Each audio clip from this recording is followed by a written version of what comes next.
Hello, আলহামদুলিল্লাহ।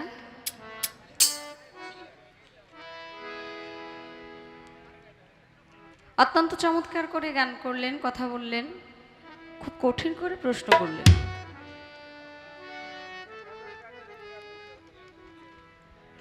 একবার তো একটু চিন্তা করা উচিত ছিল। আমি ছোট মানুষ, কেবলমাত্র শিখতেছি। আমার মাথায় আপনি 5 মনের বোঝা তুইলা দিলেন, আমি মাত্র 1 মন নিতে পারি। এতে যদি আমার ঘাড় ভেঙে যায়, আপনি কি আর ভালো থাকবেন? এইভাবে আমাকে প্রশ্ন করতে পারলেন, আপনার একটু মায়াও লাগলো না? আহারে, আচ্ছা আল্লাহ, খুশি আছি, আপনিও খুশি থাকেন। কি গান করলেন? আমি প্রশ্ন করেছিলাম, জানতে চেয়েছিলাম, নূর কত প্রকার?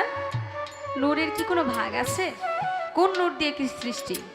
অত্যন্ত চমৎকার করে তার গানের মধ্যেই সকল মীমাংসা হয়ে গেছে। এত সুন্দর গান করলেন, মুখে আর বলার কোনো কিছু নাই, সেটা গানের মধ্যেই প্রকাশ পেয়ে গেছে। আমি যা চেয়েছিলাম তার চেয়ে অনেক বেশি দিয়েছি, কিন্তু আমি এইটা আশা করি নাই আমাকে এত বড় কঠিন প্রশ্ন করবে। আপনার উচিত ছিল আমাকে একটু মায়া করা। আচ্ছা, যেহেতু মায়া করেন নাই, আরেকবার করবেন, আমি সেই আশায় এখনো আছি। কি করলেন? আমি এক গান করেছিলাম, এ বিশ্ব বাগানে সাই নিরঞ্জনে মানুষ দিয়ে আল্লাহ ফুটাই আছে ফুল, মানুষ দিয়ে আল্লাহ ফুটাই আছে ফুল। এক ফুটা দিয়ে আল্লাহ ভরেছে এই দুনিয়ার কুল, গন্ধম গাছের আঠা দিয়া বানাই আল্লাহ লেকালি। এখানে একটা কথা আছে, সাপাকানার ঘরে কোরআন দিতেছে কালি। তো উনি বললেন 3 ফোঁটা দিয়া 1 ফোঁটা দিয়া বানাইলো হলো মানুষ, আমরা ভরে গেছি। আর 1 ফোঁটা আপনারা বুঝার বাকি নাই, সবাই আপনারা বুঝেন, এটা নারীদের একটা বিষয়, এটাও আমার বাবাজান বলে গেছে। এখন বলতেছে আমরা পাথরের মধ্যে, আসাদ পাথরের মধ্যে চুম্বন করতে করতে, এই পাথর ছিল সাদা, জ্ঞানীজনরা বলে এটারে চুম্বন করতে করতে নবীর উম্মত যারা, তারা এটারে কালো করে ফেলছে, সকল পাপ যায় ওটার মধ্যে ঢুকছে, এর জন্য পাথর কালো হয়ে গেছে। তাহলে এখন কোরআনের কালি যেখানে ছাপা হইতেছে, ছাপা বই ঘর যেখানে কোরআন ছাপা হইতেছে, সেখানে লাল কালিটা কালো হইল কেমবে বাবা, একটু বললেন তো। আরে বাপরে, এইটা তো ইমন্দি, এইটা কিন্তু হোমন্দি না। এক লোক মেয়ে বিয়ে দিছে, হইল জামাই থাকে বিদেশ। আমার কথা শুনতেছেন, বুঝতেছেন, কষ্ট হইতেছে না তো? এখন মেয়ের জামাই যে বিদেশ থাকে, বউর কাছে চিঠি পাঠাইছে, বিবি আমি তো দেশের বাহিরে আসছি, তোমার জন্য কি কি আনতে হইব আমার একটু জানাই দিও। পিউন সাহেবের সাথে আমি চিঠির মধ্যে সব লিখে দিছি, তুমি ভালো আছো তো?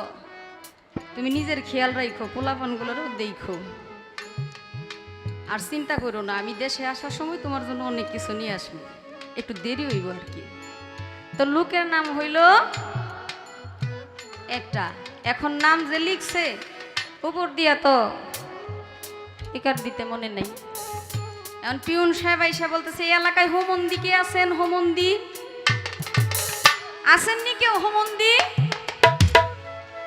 এখন বাড়ির যে শ্বশুর, সে কইতাছে আমার মেয়েরে বিয়ে দিছি, নামের সাথে তো একটু মিল আছে, ছেলের নাম ইমন্দি, অবশ্য রস্যইর জায়গায় হ দিয়া এটারে হোমন্দি বানায় ফেলছে। হইতে পারে না এমন? কয় ভাইজান একটু এদিকে আনেন তো, ছেলে থাকে কোথায়? কয় থাকে হইল ইটালি। কয় আর কি কি লেখছে? সব ঠিকানায় মিলে দেখে রস্যইর জায়গায় হ লেখাতে ইমন্দির জায়গায় হোমন্দি হয়ে গেছে। এই কথাটা বলতাম না, এই কথাটা এই কারণেই বললাম, আমার বাজান যেই কোরআনের কালি মনে করতেছে, আসলে কোরআনের কালি কিন্তু ওইটা না। ওইটা আপনি যে কলম দিয়ে কোরআন লেখা হয় সেই কোরআনের কথা বলা হয় নাই। আমরা যেই কোরআন শরীফ পাঠ করি সেই কোরআনের কথা বলা হয় নাই। এখানে কবি একটু পেজ দিয়া বলছেন এইটা হইল দেহ কোরআন। আমি এই ঘটনাকে 1 ঘন্টা বলতে পারবো, আমি 1 ঘন্টা বলার কোনো প্রয়োজন রাখি না, কারণ আমি ছোট মানুষ। আমি 1 ঘন্টা কথা বললে আপনারাই কইবেন এই বাবু বন্ধ কর, কারণ উনি গুণী মানুষ, উনি 1 ঘন্টা বললেও সমস্যা নাই। আমি তো ছোট, আমি কেন তার সাথে 1 ঘন্টা কথা বলতে যাব? ওই যে ইমন্দি আর হোমন্দি বাবা কিন্তু পয়েন্ট রাখছে, আসলে কোরআনের কালি লাল হইয়া কালো হইল কেমনে? আসলে প্রকৃতপক্ষে এই কোরআনের কথা বলা হয় নাই, বলা হয়েছে দেহ কোরআন, যেই কোরআন থেকে আমার সৃষ্টি।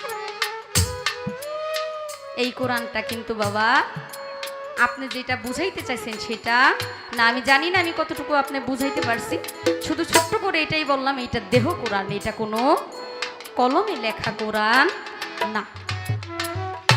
আরেকটা প্রশ্ন করছে, সেই প্রশ্নের জবাবটা পরে দিব ইনশাল্লাহ, আগে আমার পালা থেকে কথা শুনলাম আদমের যে বিষয়বস্তু।